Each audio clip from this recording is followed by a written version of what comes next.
नमस्कार दोस्तों, sunshine GS classes की इंग्लिश लर्निंग कोर्स में आपका स्वागत है। मैं जितेंद्र कुमार आप लोगों के सामने इंग्लिश ग्रामर प्लस स्पोकन का कोर्स लेकर उपस्थित हुआ हूं। दोस्तों, यदि आपको ग्लोबल वर्ल्ड में सरवाइव करना है तो आपको इंग्लिश सीखना होगा। इंग्लिश के बिना आप आर्ट्स बैकग्राउंड से तो एजुकेशन कंप्लीट कर सकते हैं, लेकिन आप साइंस बैकग्राउंड से यदि आप एजुकेशन कंप्लीट करना चाहते हैं तो आप नहीं कर पाएंगे। इसलिए आपको एक अच्छी इंग्लिश सीखनी ज़रूरी होगी और एक अच्छी इंग्लिश के लिए ग्रामर का पोर्शन मजबूत होना अत्यंत आवश्यक है, क्योंकि हवाई कार्य करने से बातें नहीं बनेगी। आपको ग्राउंड लेवल पे फाउंडेशन आपका मजबूत होना अत्यंत आवश्यक है। बहाना छोड़िए और फ्री ऑनलाइन एजुकेशन इंग्लिश आप सीखिए। महंगी कोचिंग के अभाव में अंग्रेजी नहीं सीख सके, ये आप अपने जीवन में बहाना नहीं बनाइएगा, क्योंकि मैं आपको स्टेप बाय स्टेप गाइड करने के लिए तैयार हूँ ताकि आपका एक स्ट्रॉन्ग इंग्लिश का फाउंडेशन बन सके। दोस्तों, आइए आज के इस पार्ट में ग्रामर का प्रोनाउन पार्ट फर्स्ट देखते हैं। जो विद्यार्थी पिछले वीडियोस को नहीं देखे हैं, कृपया करके पहले पिछले वीडियोस को देख लें ताकि उन्हें एक रिदम प्राप्त हो और उन्हें सीखने में मदद मिले। प्रोनाउन पार्ट 1 और पार्ट 2 दो पार्ट में प्रोनाउन को प्रस्तुत किया जाएगा। आइए प्रोनाउन को प्रारंभ करते हैं। डेफिनेशन इसका देख लीजिए। Pronoun are words that are used in place of noun. Pronoun is a word which used in place of noun or pronoun. pronoun के भी स्थान पे pronoun का यूज होता है। Are noun substitute, यह एक noun का substitute है। pronoun की आवश्यकता महसूस हुई रिपीटिशन ऑफ noun से बचने के लिए। संज्ञा बार बार संज्ञा का प्रयोग सेंटेंस में करने से सेंटेंस बोरिंग होगा और इससे सेंटेंस की फ्लुएंसी समाप्त हो जाती है। तो सेंटेंस में संज्ञा की बारंबारता रिपीटिशन को समाप्त करने के लिए प्रोनाउन का प्रयोग किया जाता है। संज्ञा के बदले में आने वाला शब्द ही प्रोनाउन होता है। जैसे मान के चलें कि किसी व्यक्ति का नाम है रामनाथ गोयनका।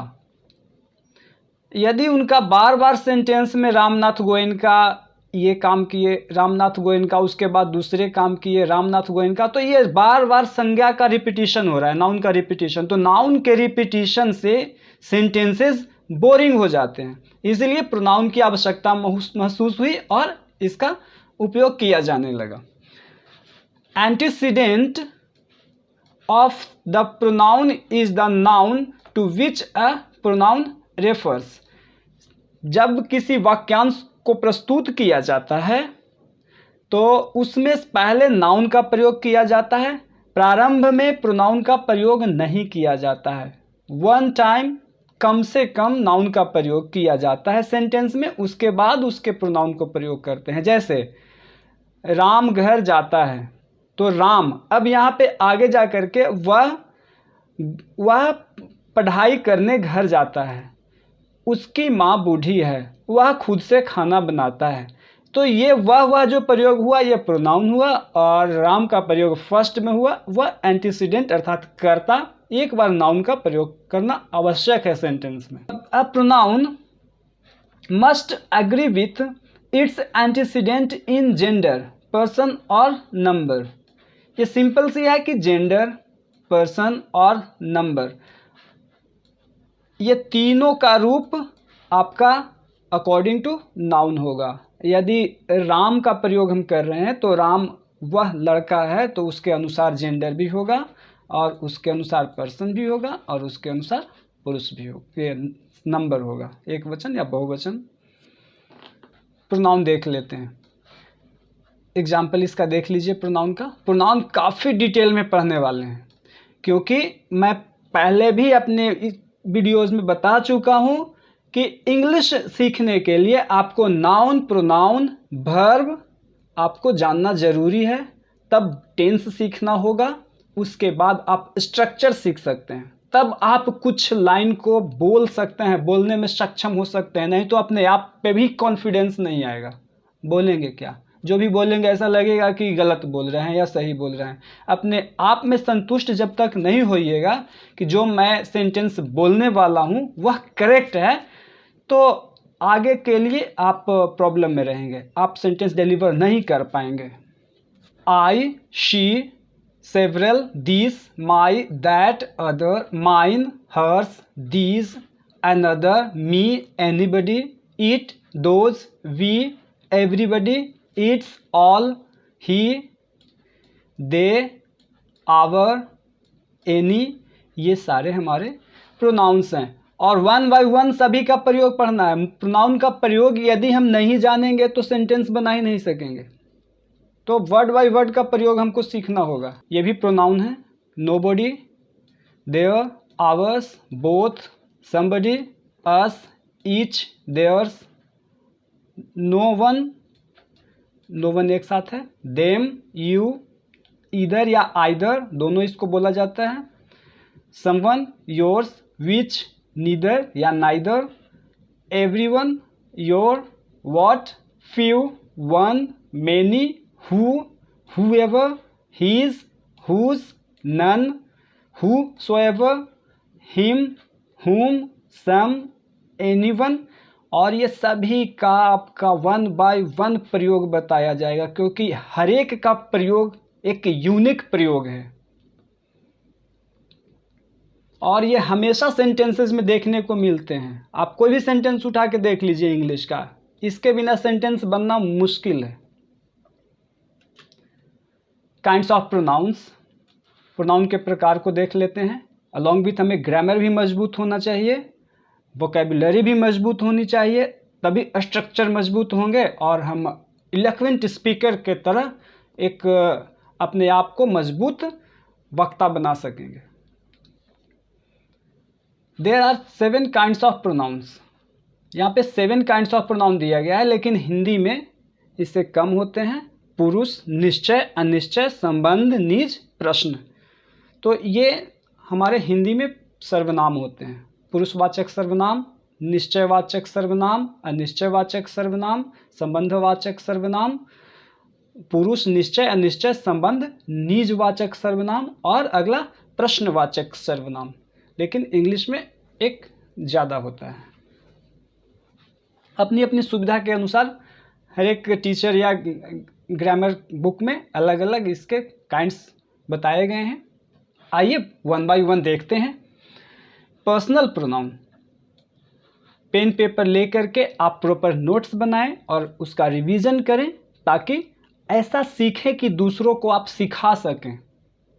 ऐसा नहीं सीखना है कि खुद ही ना सीखें, आप सीखिए और दूसरों को सिखाइए, क्योंकि जब तक नहीं पढ़ेगा इंडिया तो कैसे बढ़ेगा इंडिया। पढ़ेगा भारत तभी बढ़ेगा भारत। हमसे आप सीखिए, आप किसी और को सिखाइए, जोत से जोत जलाइए और भारत को विद्वान भारत, विश्व गुरु भारत बनाइए। पर्सनल प्रोनाउन, व्यक्तिवाचक सर्वनाम जैसे I, we, you, she, he etcetera, ये इसका उदाहरण है। वन बाय वन करके इससे भी डिटेल में हम देखेंगे। सेकंड, डेमोन्स्ट्रेटिव प्रोनाउन, निर्देशवाचक सर्वनाम, this, that, such, so etcetera. Interrogative pronoun, प्रश्नवाचक सर्वनाम जैसे who, which, what etcetera. Relative pronoun, संबंधवाचक सर्वनाम जैसे why, which, what, that etcetera. One by one आज के इस वीडियो में ओनली 1 को पढ़ेंगे, उसके बाद सेकेंड पार्ट में रिमेन जो 6 हमारे प्रोनाउंस हैं उसे एक ही वीडियो में कंप्लीट करने का प्रयास करेंगे। एक वीडियो में यदि हम पढ़ते हैं तो वीडियो ज़्यादा लंबा हो जाएगा और आपको पढ़ने में भी असुविधा होगी। रिफ्लेक्सिव प्रोनाउन, कर्तृवाचक सर्वनाम जैसे myself, himself, herself, yourself, themselves, ourselves. यही यहाँ पे एक हिंदी से ज़्यादा हो रहा है रिफ्लेक्सिव प्रोनाउन, इसे पर्सनल प्रोनाउन में ही काउंट कर लिया जाता है। रिफ्लेक्सिव प्रोनाउन को पर्सनल प्रोनाउन में ही शामिल करके पढ़ाया जाता है। इंडेफिनिट प्रोनाउन 6th, अनिश्चयवाचक सर्वनाम जैसे वन, नन, एनी, सम, अनदर। यदि आप इंग्लिश सीखना चाहते हैं तो आप पेपर पेन लेकर के बैठ करके प्रॉपर नोट्स बनाइए और जैसे बताया जा रहा है वैसे आप पढ़ने का प्रयास कीजिए। डिस्ट्रीब्यूटिव प्रोनाउन 7th, विभाजन वाचक सर्वनाम जैसे ईच, आइदर या ईदर, नाइदर या नीदर, दोनों इसका प्रयोग होता है। आप यहाँ पे पार्ट 1 में केवल फर्स्ट प्रोनाउन को ही आप पढ़ेंगे। पर्सनल प्रोनाउन व्यक्तिवाचक सर्वनाम, आइए डिटेल में पढ़ते हैं इसे। Personal pronoun can refer to the person speaking, the person being spoken to और द पर्सन और थिंग्स स्पोकन ऑफ। ये व्यक्ति विशेष को सूचित करता है जो कुछ कहता है या जिसके बारे में कुछ कहा जाता है। तो यहाँ पे व्यक्ति विशेष का चर्चा जब किया जाएगा तो पर्सनल प्रोनाउन होगा। All the personal pronouns with the exception of the pronoun it. एक पर्सनल प्रोनाउन में इट को छोड़ करके be careful with personal pronouns and learn how to use their various forms। सारे के सारे व्यक्ति को ही शो करेंगे। ईट को छोड़ करके, ईट केवल एक व्यक्ति को शो नहीं करेगा, कई स्थान पर ईट व्यक्ति को भी शो करेगा, लेकिन ईट का प्रयोग पर्सनल प्रोनाउन में किया जाता है जो पर्सनल व्यक्ति को शो नहीं करता है, किसी वस्तु या छोटे जीव को शो करता है। ईट का भी प्रयोग हम डिटेल में देखेंगे। बी केयरफुल, सावधान रहिए। With personal pronouns and learn how to use their various forms. Personal pronoun के यूज, प्रयोग, उसके मीनिंग और उसके प्रयोग से सावधान होकर के इंग्लिश को सीखना है, क्योंकि एक पर्सनल प्रोनाउन में जिस वर्ड का हम प्रयोग करेंगे वो एडजेक्टिव एडजेक्टिव भी प्रयोग होगा। तो एक विशेषण के तौर पर भी यूज होता है, प्रश्न सूचक चिन्ह के भी रूप में यूज होता है। वही हुज, वही हु जिसका एक प्रोनाउन की तरह भी यूज हो रहा है, एक एडजेक्टिव की तरह भी यूज होगा और आपका एक प्रश्न सूचक वाक्य की तरह भी यूज होगा, अर्थात एक शब्द 3 प्रयोग। तो यहाँ पे कौन प्रोनाउन है उसे पहचानना अत्यंत आवश्यक है। इसीलिए वर्ड बाय वर्ड को आप यूजेज सीखेंगे, तभी आप प्रोनाउन कंप्लीट कर पाएंगे। इतना फोकस दबाव दे करके बोलने का तात्पर्य यही है कि आपको इंग्लिश सीखने में प्रोनाउन को विशेष रूप से महत्व देना होगा, नहीं तो आप एडजेक्टिव नहीं सीख पाएंगे और आप प्रोनाउन, नाउन और क्वेश्चन, प्रश्नवाचक चिन्ह भी नहीं सीख पाएंगे। They can be most troublesome if you are not aware of their proper uses. Pronoun का प्रॉपर यूज यदि आप नहीं जानते हैं तो आप, कहा जाता है कि आप समस्या से घिर जाएंगे, आप इंग्लिश ना सीख पाएंगे, ना समझ पाएंगे, ना बोल पाएंगे। यदि सीखना है तो आपको कंप्लीट करना होगा, 1 बाय 1 वर्ड का यूजेस जानना होगा।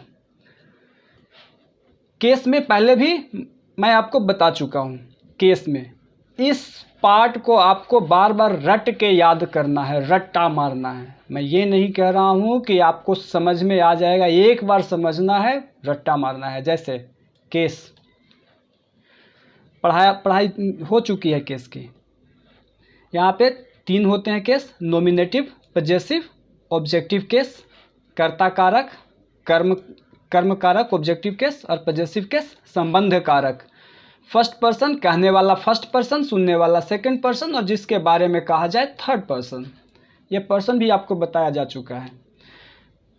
First person singular plural, second person singular plural, third person singular plural.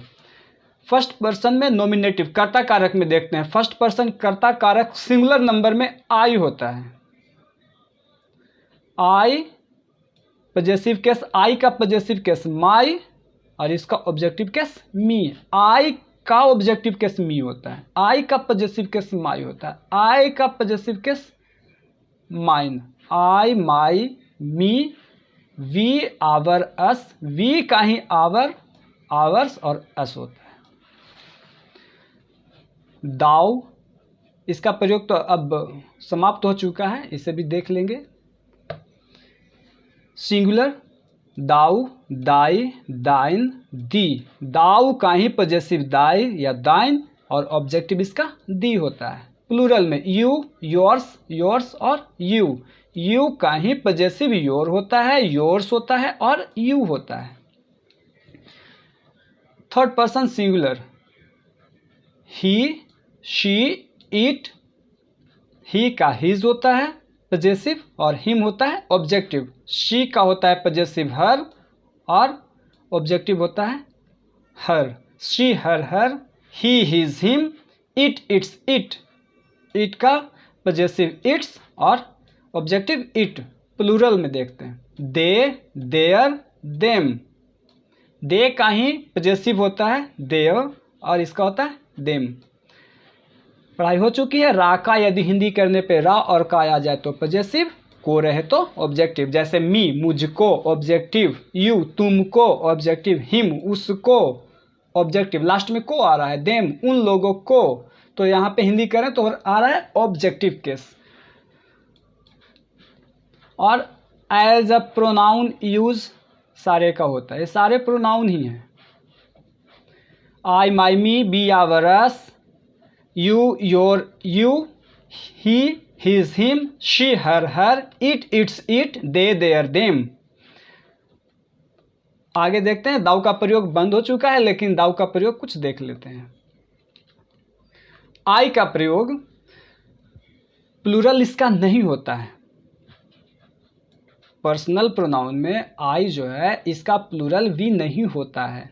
We equal to I plus you होता है। We equal to I, you and he होता है। तीनों को अगर ऐड करेंगे तो वी होता है। एग्जाम्पल देख लीजिए। Suman and I go to school. After school hours we come home together. Suman and I go to a school after a school hour. We, यहाँ पे वी किसके लिए प्रयोग हो रहा है? वी प्रयोग हो रहा है सुमन एंड आई। ये आई एंड शी मिल करके वी का प्रयोग कर रहे हैं। तो वी का प्रयोग आप यहाँ we as a noun, pronoun का यूज हो रहा है। यहाँ पे आई तो प्रोनाउन है ही, सुमन एक नाउन है, संज्ञा जिसका नाम है, व्यक्ति का नाम है, और आई दोनों मिल करके एक कंप्लीट वी प्रोनाउन का निर्माण कर रहे हैं। वी का प्रयोग जब कोई व्यक्ति बहुत से व्यक्तियों के लिए बोलता है। वी का प्रयोग सीखिए ऐसा कि दूसरों को सिखा सके। वी का प्रयोग सीख लीजिए। वी कौन कौन प्रयोग करते हैं। एक व्यक्ति जब बहुत सारे व्यक्तियों के लिए संबोधित करता है तो यहाँ पे वी का प्रयोग करते हैं। जैसे we as the principal of a school, एक विद्यालय के प्रधानाध्यापक। वी वेलकम यू, स्टेज पे यदि भाषण दे रहे हैं तो वी का प्रयोग कर रहे हैं, तो अपने पूरे स्कूल को, पूरे अपनी सोसाइटी को संबोधित कर रहे हैं कि आपका पूरा स्कूल की तरफ से मैं अर्थात वी आप लोगों को स्वागत कर रहा हूँ। राजाओं में राजा अपने लिए वी का प्रयोग करते हैं। जैसे वी विक्टोरिया, विक्टोरिया महारानी। वी का we Victoria queen of Great Britain. यहाँ पे राजाओं में राजा जो होते हैं वो वी का प्रयोग करते हैं। समाचार पत्रों के संपादक अपने लिए वी का प्रयोग करते हैं। इंग्लिश न्यूज़ का यदि एडिटोरियल पढ़ना है तो उसमें कहीं कहीं वी का प्रयोग दिखाई देता है। We refers to your matter in your study issue. We drew the attention of the government towards the pay scale of the teacher in Bihar. यहाँ पे जहाँ भी वी का प्रयोग किया गया है एक व्यक्ति के द्वारा किया गया है, लेकिन पूरे न्यूज़पेपर ग्रुप को संबोधित यहाँ पे किया गया है। तो जब एक ग्रुप का संबोधन कोई एक व्यक्ति करते हैं तो यहाँ पे वी का प्रयोग किया जाता है। दाव का प्रयोग देख लीजिए। दाव किसी व्यक्ति का बोध करने के लिए दाव का प्रयोग किया जाता है, किंतु अब इसका प्रयोग सिर्फ गॉड के लिए किया जाता है और पोएम में किया जाता है। पोएम लिखते समय यदि आप शेक्सपियर का पोएम या शेक्सपियर का जो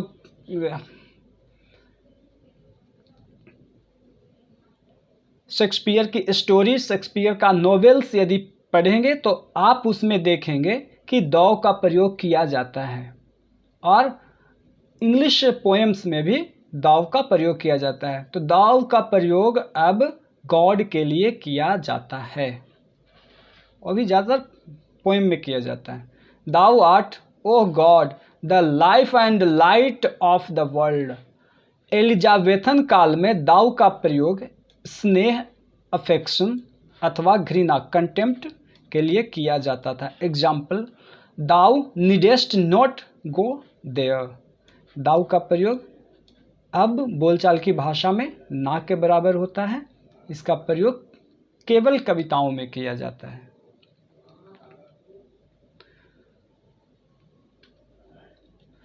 इसके स्थान पर यू का प्रयोग किया जाता है। सिंगुलर और प्लूरल दोनों फॉर्म में यू का प्रयोग किया जाता है। यू का प्रयोग देख लीजिए। इसका प्रयोग सिंगुलर तथा प्लूरल दोनों के लिए होता है। इसके साथ प्लूरल वर्ब का प्रयोग होता है। सिंगुलर हो या प्लूरल, वर्ब हमेशा प्लूरल ही होंगे, प्रयोग होता है। Ram, you are a good boy. Ram के लिए, राम सिंगुलर है, फिर भी इसके लिए प्लूरल वर्ब का प्रयोग किया जा रहा है। आर सहायक क्रिया है, एक्सिलरी वर्ब। ईट का प्रयोग देख लीजिए। ईट का प्रयोग निर्जीव पदार्थों, वस्तुओं, जीवों के लिए किया जाता है। Example, I have a watch, it is new. निर्जीव पदार्थ के लिए किया जाता है, छोटे छोटे जीव के लिए किया जाता है। दिन, मौसम, समय, दूरी बतलाने के लिए ईट का प्रयोग किया जाता है। छोटे जीव, I have a cat, it is black. यहाँ ईट का प्रयोग कैट के लिए किया गया है। आई हैव अ वॉच, वॉच के स्थान पे यहाँ वॉच के लिए ईट का प्रयोग किया गया है। इट इज़ मंडे, यहाँ पे इट इज़ मंडे देखिए, यहाँ पे दिन है, इसके लिए इसका डमी सब्जेक्ट के रूप में, डमी सब्जेक्ट इसको बोला जाता है। मंडे का डमी सब्जेक्ट के रूप में इट का प्रयोग किया जाता है। इट इज़ विंटर, मौसम है, इसका डमी सब्जेक्ट इट का प्रयोग किया जाता है। It is 3 PM, time show कर रहा है, इसका एक डमी सब्जेक्ट है इट, अर्थात दिन, मौसम, समय, दूरी बतलाने के लिए इट का प्रयोग किया जाता है। It is used for child, child के लिए भी इसका प्रयोग किया जाता है, बेबी चाइल्ड के लिए। The child is crying, child is crying, go and comfort it. यहाँ ईट का प्रयोग किया गया है चाइल्ड के लिए। नेचुरल फेनोमेनन के लिए ईट का प्रयोग किया जाता है। नेचुरल फेनोमेनन का मतलब है प्राकृतिक घटनाएं। It thunder's, it is raining. जो भी प्राकृतिक घटनाएं घटित होती है उसके लिए आपका डमी सब्जेक्ट के रूप में इट का प्रयोग किया जाता है। किसी मनुष्यवाची संज्ञा पर जोर देने के लिए इट का प्रयोग किया जाता है। मनुष्यवाची संज्ञा पर जोर देने के लिए इट का, मैं ही तो हूँ, इस तरह से सेंटेंस बनाने के लिए यदि हिंदी में आता है मैं ही तो हूँ, तो इट इज़ आई, तुम ही तो हो, वही तो है। यदि इस प्रकार के वाक्यों को अगर सेंटेंस बनाते हैं इंग्लिश में तो इसके लिए डमी सब्जेक्ट के रूप में इट का प्रयोग करते हैं। जैसे it is I, it is I who did this, it is I who did this. मैं ही तो हूँ जिसने यह काम किया है या यह किया है, मैं ही तो हूँ जिसने यह किया है। तो मैं ही तो हूँ, तुम ही तो हो, वही तो है। तो यहाँ पे dummy subject it is he, it is you का प्रयोग किया जाता है। किसी व्यक्ति या वस्तु के संबंध में जानकारी प्राप्त करने या देने के लिए आपको इट का प्रयोग किया जाता है। Who is making noise, it is Mohan. अब यहाँ पे इट का प्रयोग इस मोहन के लिए किया गया है, it is Mohan. Who is making noise, तो यहाँ पे मोहन के, इट इज़ मोहन, तो इसका डमी सब्जेक्ट के रूप में, यह नाउन है, व्यक्ति या वस्तु की जानकारी दे रहा है, तो यहाँ पे आपको डमी सब्जेक्ट के रूप में इट का प्रयोग किया गया है। यहाँ पे सब्जेक्ट इट है, ए भी ऑक्सिलरी वर्ब इज है, और मोहन ऑब्जेक्ट के रूप में यहाँ पे कार्य कर रहा है। Subject, verb and object. साथ सीखिए, be a master of English, I will made you. It का प्रयोग आगे देखते हैं। वर्ब के पहले अस्थायी कर्ता के रूप में इट का प्रयोग किया जाता है। पहले भी अस्थायी कर्ता के रूप में ही प्रयोग था इसका। It is bad to laugh at lame man, अस्थायी कर्ता के रूप में, अर्थात लंगड़े व्यक्तियों पर या दिव्यांग व्यक्ति पर नहीं हंसना बुरा बात है। दिव्यांग व्यक्तियों पर हंसना अच्छी बात नहीं है, गलत है। It is bad to laugh, तो इट यहाँ पे सब्जेक्ट है, डमी सब्जेक्ट है। एक डमी सब्जेक्ट देयर का भी प्रयोग होता है, जब देयर को देखेंगे तो उसमें आपको बताया जाएगा। डमी सब्जेक्ट देयर होता है, इट होता है, दिस, ये तो इंडिकेटिव होता है, तो देयर इट का भी प्रयोग होता है। लेकिन यहाँ पे हम इट का प्रयोग देख रहे हैं तो इट से ही संबंधित जानकारी को देखते हैं। यहाँ पे डमी सब्जेक्ट के रूप में इट का प्रयोग किया गया है। It is bad to laugh at lame man, आपको ट्रांसलेशन में भी मास्टर करा दिया जाएगा। ट्रांसलेशन जब प्रारंभ होगा, टेंस के बाद ट्रांसलेशन प्रारंभ हो जाएगा। Note, mine, yours, ours, theirs आदि के बाद नाउन का प्रयोग नहीं होता है। माइन अपने आप में ही एक सब्जेक्ट है, ऑब्जेक्ट की तरह प्रयोग इसका होता है। He is, here is my book, here is my book, where is yours, अब यहाँ इसके बाद एक छिपा हुआ है, वेयर इज योर्स बुक। अब यहाँ पे योर्स बुक ना ही तो बोलना है ना ही तो लिखना है। योर्स से ही पूरा तात्पर्य है कि योर्स का कहने का तात्पर्य है कि योर्स बुक, योर्स बोला तो बुक ऑटोमेटिक समझ में आ जाना चाहिए। Here is my book, where is yours, अर्थात योर्स किसके लिए प्रयोग हो रहा है? बुक के लिए प्रयोग हो रहा है। किसका बुक? तो आपकी किताब। This house is mine, that is theirs. यहाँ पे देयर्स, इसके बाद देयर्स के बाद कोई भी नाउन का प्रयोग नहीं होगा, क्योंकि बुक एक नाउन है, यूज्ड एज अ ऑब्जेक्ट यहाँ पे यूज किया जा रहा है। तो यहाँ पे हाउस का प्रयोग, देयर्स, दैट इज देयर्स। यहाँ पे हाउस के लिए देयर्स हाउस होना चाहिए, देयर्स हाउस, लेकिन ऑब्जेक्ट के जगह पे यहाँ पे आप हाउस का प्रयोग नहीं कर सकते हैं, अकेला यूज होगा। माइन, याद कर लीजिएगा इसे, माइन, योर्स, आवर्स, देयर्स, इसके बाद कोई भी नाउन का प्रयोग नहीं किया जाएगा। जब प्रोनाउन रूप में ऑफ प्रीपोजिशन का प्रयोग हो, प्रीपोजिशन भी इंग्लिश का मास्टर होता है। प्रीपोजिशन, जब प्रोनाउन के रूप में प्रीपोजिशन का प्रयोग हो, आप यहाँ पे ऑफ को केवल समझिए। यदि प्रीपोजिशन जानते हैं तो अच्छी बात है, नहीं तो केवल ऑफ को समझिए। जब ऑफ से कनेक्टेड हो दो वर्ड, तो कैसे प्रयोग करेंगे? That pain of yours is not good. जब प्रोनाउन के रूप में प्रीपोजिशन का प्रयोग हो तो यहाँ पे दैट पेन ऑफ योर्स, अब यहाँ पे इसके बाद नाउन का प्रयोग नहीं हो रहा है, इसके बाद डायरेक्ट वर्ब का प्रयोग हो रहा है। तो ऑफ से जब कनेक्ट हो जा रहा है, ऑफ के बाद यदि किसी भी ऑब्जेक्टिव केस का प्रयोग करेंगे तो आपको किसी भी नाउन का प्रयोग नहीं करना है। Is not good, that pain of yours is not good, वह पेन तुम्हारी आपकी है, अच्छी नहीं है। माई एडजेक्टिव, माई एडजेक्टिव है, जबकि माइन प्रोनाउन है। मेरा, हमारा, तुम्हारा, उसका, इसके बाद नाउन का प्रयोग होता है, एडजेक्टिव है, क्योंकि एडजेक्टिव किसकी विशेषता बताता है? तो ये बतलाता है नाउन की विशेषता, और नाउन से पहले प्रयोग होता है। तो my pen, my book, my box, my hand, लेकिन आप माइन पेन नहीं कर सकते हैं, माइन के बाद नो ऑब्जेक्ट, नो सब्जेक्ट, लेकिन माई के बाद आप ऑब्जेक्ट रख सकते हैं, सब्जेक्ट रख सकते हैं। This book is mine, this book is mine, यहाँ माइन पजेसिव प्रोनाउन है, पजेसिव प्रोनाउन की तरह। दिस बुक इज़ माइन अर्थात दिस इज़ माई बुक। इसका दूसरा सेंटेंस होगा दिस इज़ माई बुक। अगर माई का प्रयोग हम करना चाहते हैं तो आपको माई बुक लिखना होगा, लेकिन यदि माइन का प्रयोग करना चाहते हैं तो माइन बुक नहीं लिखना होगा।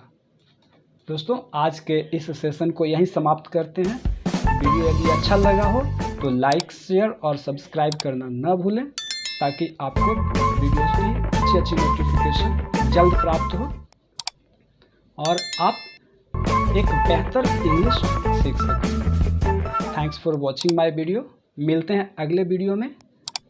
सेकंड पार्ट प्रोनाउन, उसमें सारा प्रोनाउन समाप्त कर देंगे, उसके बाद अगला चैप्टर